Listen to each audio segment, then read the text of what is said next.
Hello students, स्वागत है आपका एमसीएस क्लासेस में। आज हम लोग यूनिट 2 का जो फर्स्ट टॉपिक है हमारा मध्य प्रदेश के प्रमुख राजवंश और ऐतिहासिक घटना। ठीक है, तो आज हम लोग इसी टॉपिक के अंतर्गत क्या पढ़ने वाले हैं? मध्य प्रदेश का प्रागैतिक इतिहास। अब देखिए, इस टॉपिक से कौन कौन से क्वेश्चंस आ सकते हैं। लास्ट ईयर का आपने पेपर देखा होगा, इसका लास्ट ईयर का, तो वहां पे क्वेश्चन पूछा हुआ था भीम बेटका की खोज किसने की थी। ठीक है, विष्णु वाकर जी इसका सही आंसर है। तो ऐसे क्वेश्चंस आपको यहाँ से मिलेंगे। पूछ लेगा होमो इरेक्टस का साक्ष्य कहाँ से मिला है। ऐसे क्वेश्चंस आते हैं इस टॉपिक से, किससे? मध्य प्रदेश का प्रागैतिहासिक और आद्य ऐतिहासिक काल। ठीक है, ये हमारे सिलेबस में स्पष्ट रूप से लिखा है। यहाँ से आपको एक क्वेश्चन देखने को मिलेगा ही। ठीक है, देखो, अब हम ये टॉपिक कहाँ से कवर करने वाले हैं? मध्य प्रदेश का इतिहास का खंड का है क्या? प्राचीन काल। और ये किसकी किताब है? ये हिंदी ग्रंथ अकेडमी। इसकी हिंदी ग्रंथ अकेडमी मध्य प्रदेश शासन की किताब है। ठीक है, तो ये कंटेंट क्या होगा? एकदम ऑथेंटिक है। यदि आपको सोर्स चाहिए होगा, कभी पिटिशन, यदि आपको किसी क्वेश्चन में डाउट आ रहा है, तो हम यहाँ से इन्हीं क्वेश्चंस का सोर्स लेते हैं। चलिए मैं बता दूं और कौन कौन सी किताब से लिया गया। हिंदी ग्रंथ अकेडमी की किताब है जिसकी स्थापना कब हुई थी? 1969 में हुई थी। ठीक है, तो मध्य प्रदेश की किताब है मध्य प्रदेश अतीत और आज, इस किताब से, और साथ ही मध्य प्रदेश का इतिहास प्राचीन काल, इस किताब से कंटेंट लिया गया है, जो आपके एग्जाम की दृष्टि से बहुत ज्यादा आईएमपी है। ठीक है, चलो स्टार्ट करते हैं हम लोग। आज का हमारा टॉपिक क्या है?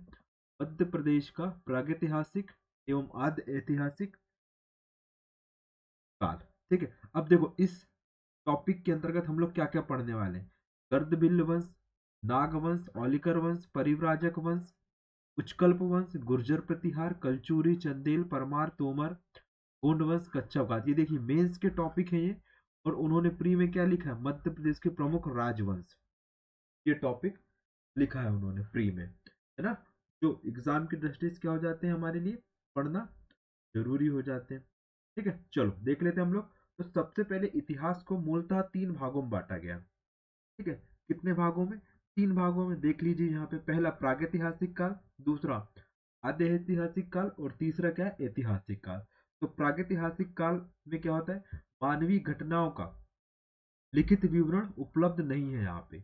इसमें प्रागैतिहासिक काल में यहाँ पे मानव गतिविधियां तो हुई हैं, लेकिन कोई इसका लिखित प्रमाण नहीं है। हाँ, बाकी आपको वहाँ उनके साक्ष्य मिल जाएंगे, उनके द्वारा उपयोग किए जाने वाले उपकरण, औजार। ठीक है, पेंटिंग एंटिंग पेंटिंग टाइप की चीजें, मूर्ति कला, इस टाइप की चीजें आपको यहाँ पे देखने को मिल जाएगी। लेकिन उसी प्रकार आद्य ऐतिहासिक काल क्या बोलता है? यहाँ लिखित साक्ष्य तो है आपके पास। ठीक है, लिखित साक्ष्य है, एविडेंस है आपके पास। कैसे? रिटर्न में आपके पास एविडेंस है, लेकिन आप उनको क्या नहीं पढ़ पा रहे? पढ़ नहीं पा रहे। क्या नहीं कर पा रहे? पढ़ नहीं पा रहे।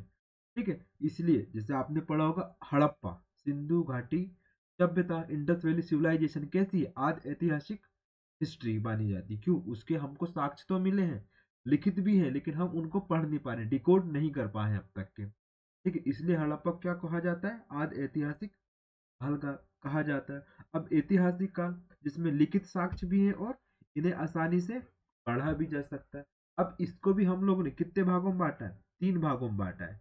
कौन सा? सबसे पहले प्राचीन इतिहास, एंशियंट हिस्ट्री। ठीक है, प्राचीन इतिहास, एंशियंट हिस्ट्री बोल सकते हैं या बोलते ही हैं। ठीक है, मध्यकालीन इतिहास, ठीक है, मिडाइवल हिस्ट्री, और साथ ही आधुनिक इतिहास। ठीक है, ये 3 भागों में बांटा जाता है किसको? ऐतिहासिक काल को।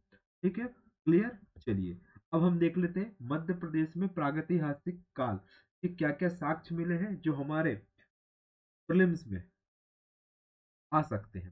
ठीक है, देखो, प्रागैतिहासिक काल मानव के विकास की गाथा में प्रागैतिहासिक काल वह कालखंड है जिसमें मानव जाति के सामाजिक और सांस्कृतिक विकास का इतिहास क्या है? अज्ञात है।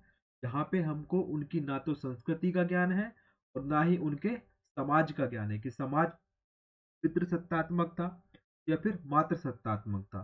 संस्कृति यानी कि रीति रिवाज किसको फॉलो करते थे, किन देवताओं को मानते थे, क्या उनके रिचुअल्स थे, इसकी किसी भी प्रकार की जानकारी हमें नहीं मिलती है। परंतु इसका ज्ञान हम पुरातत्व संबंधी खोजों के आधार पर कर सकते हैं। इसके आधार पर पुरातत्व जो भी हमें अवशेष प्राप्त हुए या जो भी हमें एविडेंस प्राप्त हुए, उनके हिसाब से हम इसका अंदाजा लगा सकते हैं।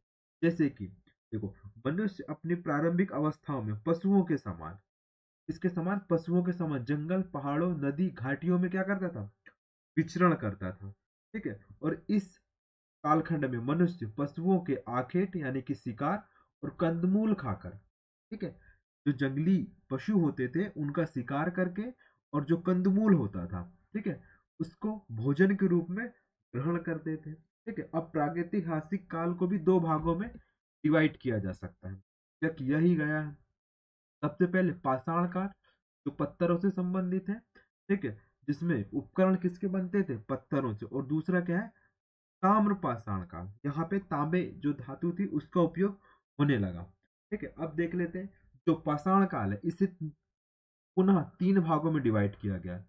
सबसे पहले पूर्व पाषाण काल, जो 5 लाख वर्ष से 10, ठीक है, 5 लाख ईसा पूर्व से लेके 10,000 ईसा पूर्व तक के चलता है। कौन सा, पूर्व पाषाण काल।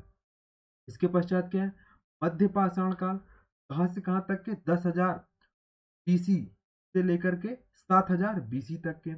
और नवपाषाण काल, इसे ही उत्तर पाषाण काल कहा जाता है, जो 7,000 बीसी के बाद का है। ठीक है, यह ईसा पूर्व का है। ठीक, चलो अब देख लेते हैं हम लोग पूर्व पाषाण काल। इसे पुनः तीन भागों में बांटा गया। ठीक है, इसकी पीडीएफ आपको हमारे टेलीग्राम चैनल से मिल जाएगी, आप डाउनलोड कर सकते हैं, जिसकी लिंक कहाँ पर दी हुई है, डिस्क्रिप्शन बॉक्स में दी हुई है। ठीक है, क्लियर। चलिए, पूर्व पाषाण काल ये पुनः तीन भागों में बांटा गया। कौन सा, निम्न पूरा पाषाण काल, जो 5 लाख बीसी से लेकर के 50,000 बीसी तक के चलता है। कौन सा, निम्न पूरा पाषाण काल। फिर दूसरा क्या, मध्य पूरा पाषाण काल, जो 5 लाख बीसी से लेकर के कब तक चलता है, वो 50,000 बीसी से लेकर के 40,000 बीसी तक के चलेगा। और उच्च पूरा पाषाण काल, जो कहां से कहां तक चलेगा, 40,000 बीसी से 10,000 बीसी तक के। लिख लीजिए यहाँ पे 10,000 बीसी। ये हो गया क्या, समानता, क्या ये वर्गीकरण है जिसको आप नोट डाउन कर सकते हैं, या तो आप हमारे टेलीग्राम चैनल से पीडीएफ डाउनलोड कर सकते हैं। अब देखिए, पाषाण काल का अर्थ क्या होता है, जिस काल में मानव ने पत्थर के, ठीक है, मानव ने पत्थर के बने औजार हथियारों का निर्माण किया और उनका क्या किया, उपयोग किया। ठीक है, क्या किया, पत्थरों से बने औजार और हथियारों का निर्माण कर उनका उपयोग शुरू किया।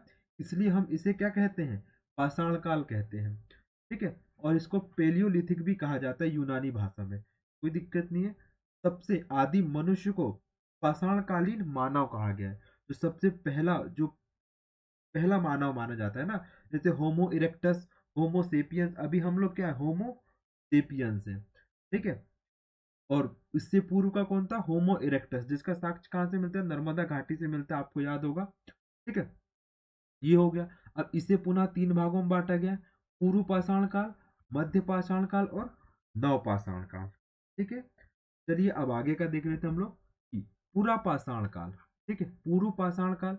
अब देखो इसमें क्या हुआ है कि बिना बेट, ठीक है, या बिना बेंट बोले तो हैंड, जो हैंड होता है ना पकड़ने वाला, औजार का जो लास्ट वाला होता है जहां से हम लोग पकड़ते हैं, वो नहीं था इसमें। और बिना हैंड के औजार बनाए गए थे। ठीक है, जैसे कि हस्त कुठार, ठीक, ये इसका साक्ष्य मिलता है।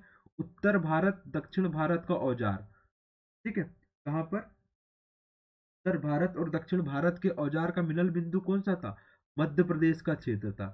यहाँ पर उत्तर भारत के औजार और दक्षिण भारत के औजार दोनों की प्राप्ति होती है। यहाँ पर मध्य प्रदेश में। और प्रमुख औजार कौन कौन से थे, हस्तकुठार, खुरचनी, ठीक है, हस्तकुठार, खुरचनी और मुष्टि कुठार। ठीक है, ये प्रमुख यहाँ से औजार प्राप्त हुए। और किन किन जगहों से प्राप्त हुए, तो नर्मदा घाटी, चंबल घाटी, सोनार घाटी, पार्वती नदी और हिरन नदी, इन नदियों से साक्ष्य यहाँ पे प्राप्त हुए। किसके, पूर्व पाषाण काल के। पूर्व पाषाण काल को पुनः तीन भागों में बांटा गया, निम्न पूरा पाषाण काल, मध्य पूरा पाषाण काल और उच्च पूरा पाषाण काल। ठीक है, जो निम्न पूरा पाषाण काल है, इसके साक्ष्य कहाँ से मिले आपको? गुप्तेश्वर से, भेड़ाघाट से, नवदा टोली से, महेश्वर से, भीमबेटका से और आदमगढ़ से। इतनी जगह से आपको निम्न पुरा पाषाण काल के साक्ष्य प्राप्त हुए। कहाँ से? गुप्तेश्वर, भेड़ाघाट, नवदा टोली, महेश्वर, भीमबेटका, आदमगढ़। और औजार कैसे मिले? चॉपर, चॉपिंग प्रकार के हैंडेक्स, ठीक है, फ्लैंक और ब्लेड मिले हैं।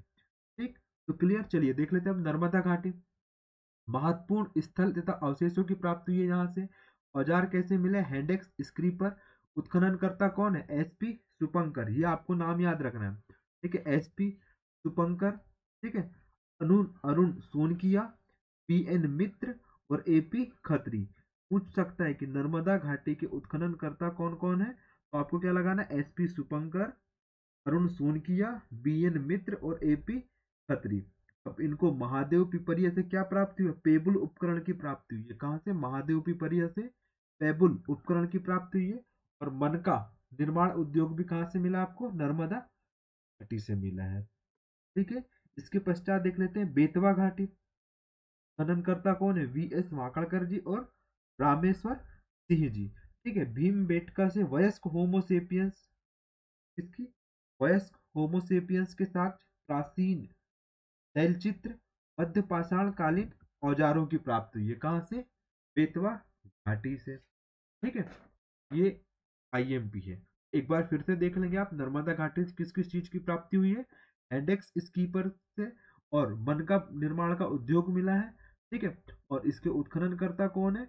एसपी सुपंकर, अरुण सोनकिया, बीएन मित्र, एपी खत्री। और बेतवा घाटी के उत्खननकर्ता कौन है? बीएस वाकड़कर और रामेश्वर सिंह है, ठीक है, क्लियर। चलो नेक्स्ट देख लेते हैं चंबल घाटी, ठीक है। चंबल घाटी के उत्खननकर्ता कौन है? बीबी लाल, एसआर श्रीवास्तव और लखविंदर सिंह। और औजार कौन कौन से मिले यहाँ पे? सैंडी पेवल, ग्रेवेल, गुप्तेश्वर से स्क्रेपर और शैलचित्र प्राप्ति हुई है, ठीक है। मध्य पूरा पाषाण काल, इसको इसका आपको डेट याद रखना है बस, ठीक है। ज्यादा साक्ष्य यहाँ से नहीं मिले, लेकिन उच्च पूरा पाषाण काल, ठीक है। उच्च पूरा पाषाण काल से क्या मिले? ठीक है, ओटा से साक्ष्य मिले, ठीक। और मन का उद्योग के प्रमाणों की यहाँ से प्राप्ति हुई है, ठीक है। अब प्रमुख स्थल कौन कौन से हैं, ठीक है। जो पूरा पाषाण काल है उसके प्रमुख स्थल कौन कौन से? सबसे पहले हथनोरा। हथनोरा कहाँ पर है? नर्मदा घाटी में, सीहोर में है। खोज किसने की थी इसकी? अरुण सोनकिया ने की थी। इसकी प्राप्ति हुई है मानव खोपड़ी। और मानव खोपड़ी किसकी है? होमो इरेक्टस की है। किसकी है? मानव खोपड़ी किसकी है? होमो इरेक्टस की है। और मानव बस्ती का क्या मिला है यहाँ से? साक्ष्य मिला है। वही आदमगढ़, आदमगढ़ कहाँ पर है? नर्मदापुरम, जिसका वर्तमान नाम क्या हो चुका है? नर्मदापुरम। और पुराना नाम क्या है? होशंगाबाद।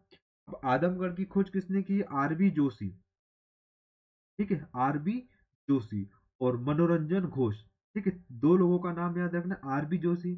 आदम किसमें दम होता है? जिसमें जोश होता है उसी में दम होता है, तो आप इस ट्रिक से याद कर सकते हैं, ठीक है, ठीक। और मनोरंजन जोशी, तो जिसके पास दम होगा, जिसके पास जोश होगा, वह आसानी से लोगों को क्या कर सकता है? इंटरटेन कर सकता है। तो इस प्रकार ये आप ट्रिक बना करके याद रख सकते हैं प्रमुख क्षेत्र और उनके उत्खनन कर्ता के। अब यहाँ से क्या मिला है साक्ष्य? यहाँ से मानव एवं कुत्ते को एक साथ दफनाया गया है। मानव एवं कुत्ते को एक साथ दफनाया गया है। साथ ही युगल सावधान भी मिला है, ठीक है। युगल सावधान तो कहा जा सकता है जब दो यदि नर और नारी के यदि युगल होंगे साथ में तो सती प्रथा कहा जा सकता है, लेकिन ऐसा नहीं है बिल्कुल, है ना। मैं आपको बस बता रहा हूँ, ठीक है। तीसरा क्या है? महादेव पिपरिया। ये कहाँ पर है? ये भी नर्मदा घाटी में, नरसिंहपुर में मिलेगा आपको। खोज किसने की थी? एच डी सांकल्य ने, ठीक है, एच डी सांकल्य। तो आप इसको ऐसे याद रख सकते हो, महादेव यानी कि शिव जी। शिव जी को आप कैसे चित्र में देखना चाहेंगे? एच डी चित्र में देखना चाहेंगे, ठीक है। कैसे चित्र में? H D. और शिव जी के पास क्या होता है? त्रिशूल होता है। तो त्रिशूल किससे बनता है? लोहे से। तो आप संकल्प ऐसे याद कर सकते हैं, ठीक है, सांकलिया, ठीक है। तो महादेव पिपरिया खोज किसने की थी? एच डी सांकल्य ने की थी। और यहाँ से प्रागैतिहासिक काल के 860 औजारों की प्राप्ति हुई है, ठीक है, क्लियर। चलो नेक्स्ट देख लेते हैं हम लोग खापर खेड़ा। खापर खेड़ा कहाँ पर है? धार जिले में। ये आपको याद रखना है, ये आपके एग्जाम में आ सकता है। कौन सा? खापर खेड़ा, ठीक है। समनापुर, समनापुर कहाँ पर है? नरसिंहपुर में है। और इसकी उत्खनन किसने किया था? बी एन मित्र ने किया था, ठीक है, मिस्र ने किया था। और किस काल से संबंधित है ये? निम्न पूरा पाषाण काल से संबंधित है, जिसके यहाँ पे उपकरण प्राप्त हुए। भूतरा, भूतरा कहाँ पर है? नर्मदापुरम में है, ठीक है, नर्मदा सोन घाटी के अंतर्गत आता है, ठीक। पनार पानी, पनार पानी कहाँ पर है? पचमढ़ी में है, पचमढ़ी यानी कि नर्मदापुरम, और यहाँ पे मामा भांजा शैलाश्रय की प्राप्ति हुई है, ठीक है, या फिर यहाँ इसकी अवस्थिति है, किसकी? मामा भांजा शैलाश्रय की, ठीक है, क्लियर। चलो देख लेते हैं अब मध्य पाषाण काल। कौन सा? मध्य पाषाण काल, जो 10,000 बीसी से लेकर के कब तक चलेगा? 7,000 बीसी तक के चलेगा। उपकरण यहाँ पे कैसे होते गए? छोटे होते गए, ठीक है। देखो, जो हमने सबसे पहले कौन सा पाषाण काल पहले? निम्न पूरा पाषाण काल। यहाँ पे औजारों का साइज कैसा होगा? अपेक्षता बड़ा होगा। निम्न में मध्य में कैसा होगा? छोटा होगा। और उत्तर पाषाण काल में कैसा होगा? और छोटा होते जाएगा, ठीक है। आपको याद क्या रखना है? छोटे तथा धारदार हथियार जैसे होने लगे, नुकीले हथियार होने लगे। खोज किसने की थी? सीएल कार्लाइल ने की थी। किसने? सीएल कार्लाइल ने की थी। यहाँ पे साक्ष्य कौन से मिले? पशुपालन के साक्ष्य मिले। कहाँ से? आदमगढ़ से। अंत्येष्टि के संस्कार मिले हैं, ठीक है, अंत्येष्टि संस्कार भी वहां पे होता था। नदियां कौन कौन सी है? तो चंबल, नर्मदा और बेतवा। प्रमुख स्थल कौन कौन से? राजनगर, ठीक है, बहुत ही आईएमपी है। खजुराहो, बाघ की गुफाएं, ठीक है, कौन सी गुफाएं? बाघ की गुफाएं। सागर में कौन कौन से क्षेत्र मिले हैं आपको? ठीक है, सागर में सुखचैन, ठीक, सुखचैन, दूहर नाला, ठीक है, बरछाना, केवलारी, बीना घाटी। ये आप कहाँ पर है? ये सागर में। तो पूछ सकता है सागर के जो क्षेत्र है, सुखचैन, दूहर नाला, बरघाना, केवलारी, बीना, किस क्षेत्र में आते हैं या किस जिले में आते हैं? तो सागर जिले में आते हैं। ये आपको याद रखना है। उसी प्रकार बाघ की गुफाएं। अब बाघ की गुफाएं कहाँ पर है? धार में है, बाघ नदी की घाटी में, ठीक है। और इसकी खोज किसने की थी? डेंजर फील्ड ने की थी। बाघ कैसा होता है? खतरनाक होता है। तो ऐसे याद रख सकते हैं, जब बाघ खतरनाक है, और खतरनाक को क्या बोलते हैं इंग्लिश में? डेंजर। टाइगर डेंजर, ऐसा याद कर सकते हैं, ठीक है। और उसको, बाघ को कंट्रोल करने के लिए क्या किया जाता है? फील्डिंग सजाई जाती है। फील्डिंग यानी कि फेंसिंग। तो ऐसे याद कर सकते हैं, tiger danger field, clear. Bhimbetka, इसी का जो अगला स्थल है, कौन सा? भीमबेटका। खोज किसने की थी? विष्णु वाकर जी ने की थी, वाकड़कर जी ने की थी। कब की थी? 1957 को की थी। और यहाँ से किसके साक्ष्य मिले आपको? तैलचित्र और आदिमानव के साक्ष्य मिले। 1990 में इसको राष्ट्रीय महत्व का दर्जा दिया गया। किसको? भीमबेटका को। और 2003 में इसे विश्व विरासत की सूची में शामिल कर दिया गया, ठीक है, क्लियर। चलो नेक्स्ट देख लेते हैं अब हम लोग उत्तर पाषाण काल या नव पाषाण काल। कौन सा? उत्तर पाषाण काल या नव पाषाण काल। कब शुरू हुआ?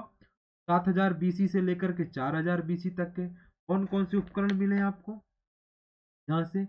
टिल्ट, कुल्हाड़ी, वसूला, ठीक है, रजक, घन, पत्थर के नुकीले हथियार और उनका साइज छोटा और धारदार हथियार मिले हैं, ठीक है। कौन कौन से कार्य करते थे वहां इस काल में निवास करने वाले मानव? इन्होंने सबसे पहले तो स्थायी निवास बना लिया। जब स्थायी निवास बना लिया तो इन्होंने पशुपालन प्रारंभ किया।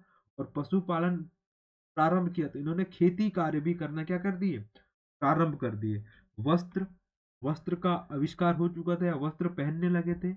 आग, आग इन्होंने जला ली थी। जब इन्होंने पत्थर को तोड़े तो पत्थर से चिंगारी उत्पन्न हुई, और चिंगारी उत्पन्न हुई तो आग का आविष्कार हुआ, पहिए का आविष्कार हुआ, ठीक है।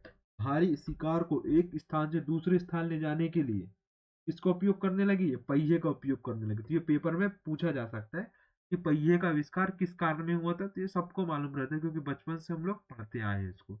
बस आपको मध्य प्रदेश के विशेष संदर्भ में याद रखना है, ठीक है। अब उत्तर पाषाण काल या नव पाषाण काल के प्रमुख स्थल कौन कौन से? रीवा, जबलपुर, दमोह, केरण, सागर, भोपाल का बैरागढ़, ठीक है। तो ये प्रमुख क्या है? उत्तर पाषाण काल के स्थल है, ठीक है। अब कौन कौन सी घाटी में इनके साक्ष्य मिले? नर्मदा, पहले तो सोन नदी घाटी, बनास घाटी और मोहन नदी घाटी, ठीक है। जबलपुर में कौन कौन से? तिलवारा घाट, लमेटा घाट। कौन से? तिलवारा घाट और लमेटा घाट, ठीक है। भोपाल में कौन से शैलाश्रय मिले हैं? तो श्यामला पहाड़ी हिल्स के शैलाश्रय और नेवरी की गुफाएं। तो पूछा जा सकता है नेवरी की गुफाएं किस जिले में है? आंसर क्या टिक करना है आपको, भोपाल में है। कहाँ पे है? भोपाल में। तो ये आपको याद रखना है, किसमें, उत्तर पाषाण काल में। ठीक है, क्लियर। चलो अब देख लेते हम लोग ताम्र पाषाण काल। ठीक है, ताम्र पाषाण काल कब से कब तक माना जाता है ताम्र पाषाण काल? ठीक है, 7,000। ठीक है, 7,000 बीसी के बाद का जो काल होता है उसे ताम्र पाषाण काल की संज्ञा दी जाती है। ठीक है, अब इसमें भी जो प्राप्त होने वाले साक्ष्य हैं कैसे हैं, वो मिले तो है लेकिन उन्हें पढ़ा नहीं जा सका है अब तक के। ठीक है, देखो अब ताम्र पाषाण काल में हुआ क्या था, जब मनुष्य पत्थर के साथ साथ तांबे की धातु का उपयोग करना प्रारंभ कर दिया, तो उसे क्या कहा जाता है, ताम्र पाषाण काल कहा जाता है। कब से कब तक के है ये? 700 1700 बीसी से लेकर के कब, 1200 बीसी तक के, ऐसा माना जाता है। ठीक है, कौन कौन सी नदियों में साक्ष्य मिले, क्षिप्रा, नर्मदा, चंबल और पार्वती नदी में। उपकरण यहाँ के कैसे हैं, लाल काले रंग के मृदभांड। ठीक है, सीहोर से इनकी प्राप्ति हुई है। कुल्हाड़ी 7 तांबे की और 1 टिन की कुल्हाड़ी मिली, कहाँ से, जबलपुर से। विदिशा से प्राचीन टीले मिले हैं। डोंगरिया बालाघाट में तांबे चांदी के औजार तथा आभूषणों की प्राप्ति हुई है, कहाँ से, डोंगरिया बालाघाट से। ये आपको याद रखना है, डोंगरिया जो स्थान है किस काल से संबंधित है, तो ताम्र पाषाण काल से संबंधित। ये डायरेक्ट क्वेश्चन आपको देखने को मिल जाएगा पेपर में, है ना। चलो अब स्थल कौन कौन से हैं, इंदौर, धार, महेश्वर, देवास, नागदा, डांगवाला, रतलाम, मंदसौर, सीहोर का आस्था और विदिशा का बेशनगर। ये प्रमुख स्थान है कौन से, ताम्र पाषाण काल से संबंधित। अब प्रमुख स्थल कौन कौन से, ठीक है, बहुत ही आईएमपी। जैसे पहला कायथा, कहाँ पर है, उज्जैन में है। कौन सी नदी पर के तट पर है, काली सिंध नदी। और प्राचीन नाम क्या है इसका, काम्पीय। क्या नाम है इसका, काम्पीय। खोज किसने की थी, विष्णु वाकर जी ने की थी। उपकरण कौन कौन से प्राप्त हुए, कंकड़, चैनी, कुल्हाड़ी तांबे की। ठीक है, इसकी कुल्हाड़ी तांबे की कुल्हाड़ी, और इसकी आकृति कैसी थी, पशु की आकृति के समान। और कौन कौन सी संस्कृति मिलती है यहाँ से, कायथा की संस्कृति, आहड़ की संस्कृति और मालवा संस्कृति के साक्ष्य आपको यहाँ से प्राप्त होते हैं, कहाँ से, कायथा से। इसके पश्चात दूसरा स्थल कौन सा है, एरण। एरण कहाँ पर है, सागर में। अब देखिए समुद्रगुप्त, समुद्रगुप्त ने एरण को क्या कहा है, स्वभोग नगर कहा है। क्या कहा है, स्वभोग नगर। ये आईएमपी है, पेपर में पूछा गया है क्वेश्चन है। ठीक है, चलो एरण। एरण की खोज किसने की थी, कृष्णदत्त वाजपेयी जी ने की थी। किसने, कृष्णदत्त वाजपेयी। अब एरण से कैसे याद रखेंगे, एड़ी सुना है आपने, पैर में एड़ी होती है ना, उसे एड़ी कहा जाता है। और कृष्ण जी ने अपनी उंगली में क्या उठा लिया था, गोवर्धन पर्वत उठा लिया था। तो इस प्रकार याद रख सकते हैं क्या, एड़ी से एरण, और एरण को कैसे, कृष्णदत्त वाजपेयी जी। ठीक है, नदी कौन सी है, बीना नदी। कहाँ पर है, सागर में प्रवाहित होने वाली नदी है। ठीक है, यहाँ से क्या मिले, कुल्हाड़ी मिली है। सोने के गोल टुकड़े मिले, मिट्टी की पशुओं की आकृति, यानी कि मिट्टी से निर्मित पशुओं के चित्र या फिर आकृति प्राप्त हुई है। और ताम्र पाषाण कालीन यहाँ बस्ती मिली है, कहाँ पे, एरण में। ठीक है, तीसरा स्थान कौन सा, नावदा टोली। कहाँ पर है ये, महेश्वर, खरगोन में है। खोज किसने की थी, एचडी सांखल्य ने की थी। ठीक है, झोपड़ी नुमा मिट्टी के घरों के साक्ष्य मिले। तांबे पत्थर के औजार, चूल्हे, परिवहन की गाड़ी, विदेशी अप्रवास के भी साक्ष्य मिले हैं। ठीक है, यानी कि विदेशी लोग भी यहाँ पर आके बसे होंगे, कहाँ पे, नावदा टोली। नावदा टोली कहाँ पर है, महेश्वर खरगोन में है। ठीक है, और किसने खोज की थी, एचडी सांकल्य ने की थी। ठीक है, क्लियर। चलो नेक्स्ट देख लेते हैं, आवरा। आवरा कहाँ पर है, मंदसौर में। उत्खनन किसने की थी, एचवी त्रिवेदी ने की थी। ठीक है, अब आप याद रख सकते हैं कैसे इसको, आवरा को। ठीक है, सबको वेद पढ़ने आते हैं। ठीक है, और कितने वेद पढ़ सकते हैं वो, तीन। तीन वेद, और तीन वेद और तीन आंखें किसकी होती है, शिव जी की होती है। ऐसे आप याद रख सकते हैं। ठीक है, आवरा। उत्खनन करता कौन है इसके, एच पी त्रिवेदी। तांबे की कुल्हाड़ी, लाल काले रंग के मृदभांड, गुप्तकालीन अवशेष भी प्राप्त हुए, कहाँ से, आवरा से। नागदा, नागदा कहाँ पर है, उज्जैन में। कौन सी नदी के तट पर है, चंबल नदी के तट पर है। उत्खननकर्ता कौन है? एन आर मुखर्जी है। ताम्र पाषाणकालीन बस्ती से मृदभांड एवं अन्य या अस्त्र की प्राप्ति है। किसकी? अस्त्र की प्राप्ति हुई है। ठीक है, अस्त्र। ठीक है, क्लियर। तो क्या है, आप याद रखना है आपको, नागदा कहाँ पर है? उज्जैन में है। कौन सी नदी के तट पर है? चंबल नदी के तट पर है। इसकी खोज किसने की थी? एन आर मुखर्जी के द्वारा की थी। किसके द्वारा? एन आर मुखर्जी के द्वारा की गई थी। यहाँ से किस किस के साक्ष्य मिले? भवन निर्माण के साक्ष्य मिले। ठीक है, किसके? भवन निर्माण के साक्ष्य। ठीक, हाथी के साक्ष्य मिले हैं और मानव के आकार की मूर्ति मिली है यहाँ से। ठीक है, क्लियर। नेक्स्ट स्थान देख लेते हैं, डांग वाला। डांग वाला भी कहाँ पर? उज्जैन में है। किस किस के साक्ष्य मिले? यहाँ पे मृदभांड मिले, पकी मिट्टी से बना प्रसव की मूर्ति मिली है और अनाज के अवशेष मिले। कहाँ से? डांग वाला से। ठीक है, और कैसी है? ताम्र पाषाण कालीन क्या है ये? बस्ती है। ठीक, क्लियर। चलिए नेक्स्ट देख लेते हैं हम लोग, आजाद नगर। कहाँ पर है ये? इंदौर में है। कहाँ पर है? आजाद नगर इंदौर में है। ठीक है, एमपीपीएससी का जो मुख्यालय है उसके जस्ट पहले, जब हम भंवर कुआं से आते हैं ना, उसके जस्ट पहले क्या मिलता है? आजाद नगर मिलता है। वहां पर मूसा खेड़ी। मूसा खेड़ी में क्या? मूसा खेड़ी भी ताम्र पाषाणकालीन बस्ती है इंदौर के आसपास। ठीक है, खेड़ी नामा, बहुत ही आईएमपी, खेड़ी नामा पूछा गया क्वेश्चन है ये। ठीक है, खेड़ी नामा कहाँ पर है? नर्मदापुरम होशंगाबाद में ताम्र पाषाणकालीन बस्ती है। ठीक, पेशनगर विदिशा में उत्खननकर्ता कौन है? T R Bhandarkar. ठीक है, पेशनगर, इसकी खोज किसने की थी या इसका उत्खनन किसने किया था? टी आर भंडारकर ने की थी। ठीक है, ताम्र पाषाणकालीन स्थल है ये। अब प्रमुख संस्कृतियां कौन कौन सी मिलेंगी आपको तांबे से संबंधित? यहाँ पे मालवा की संस्कृति, कायथा की संस्कृति, पहाड़ की संस्कृति, जोरुओ की संस्कृति और स्वालदा की संस्कृति। ये 5 संस्कृतियां आपको ताम्र पाषाणकालीन कहाँ पे मिलेगी? मध्य प्रदेश में देखने को मिलेगी। ठीक है, क्लियर। कभी भी मेंस में क्वेश्चन आ सकता है, मेंस का भी टॉपिक है ये, और प्री में तो क्वेश्चन आना तय है यहाँ से। ठीक है, क्लियर। अब देख लेते हम लोग, अंतिम बचा है लोह युगीन संस्कृति। कौन सी? लोह युगीन संस्कृति। इसका काल क्या है? 1000 बीसी के बाद का जो काल कहा जाता है उसे क्या कहा जाता है? लोह युगीन संस्कृति। इसमें चित्रित धूसर मृदभांड मिले हैं। और कहाँ कहाँ पर है इसके साक्ष्य मिले हैं लोह युगीन संस्कृति के? मुरैना, भिंड, ग्वालियर क्षेत्र में। कहाँ पर? मुरैना, भिंड, ग्वालियर क्षेत्र में लोह युगीन संस्कृति के साक्ष्य देखने को मिलते हैं। ठीक है, क्लियर। तो ये आपको याद रखना है। अब देख लेते हैं हम लोग प्रमुख नदी घाटी के उत्खननकर्ता कौन कौन है। जैसे नर्मदा घाटी का उत्खनन किस किसने किया था? एच डी सांकिल, Supekar, R B Joshi, Mac Brown, Peterson और टेरा। ये नाम आपको याद रखना है, कभी भी पूछा जा सकता है। ठीक है, क्योंकि एक बार उन्होंने क्या पूछ चुका है? विष्णु वाकर जी पूछ चुका है। अब बारी किसकी? आरबी जोशी जी की। ठीक है, नर्मदा सोन घाटी का सर्वेक्षण किसके द्वारा किया गया? निसार अहमद जी के द्वारा किया गया। किसके द्वारा? निसार अहमद जी के द्वारा किया गया। रीवा सतना क्षेत्र का सर्वेक्षण किसके द्वारा किया गया? जी आर शर्मा के द्वारा किया गया। किसके द्वारा? जी आर शर्मा के द्वारा। ठीक है, और चंबल घाटी एवं अन्य ताम्र पाषाणकालीन क्षेत्र का सर्वेक्षण किसके द्वारा किया गया? विष्णु वाकर जी के द्वारा किया गया। ठीक है, क्लियर। आई होप आपको चीजें क्लियर हुई होंगी, जो आपके प्रीलिम्स की दृष्टि से अनिवार्य है। और हाँ, इसकी पीडीएफ प्राप्त करने के लिए आप हमारे टेलीग्राम चैनल,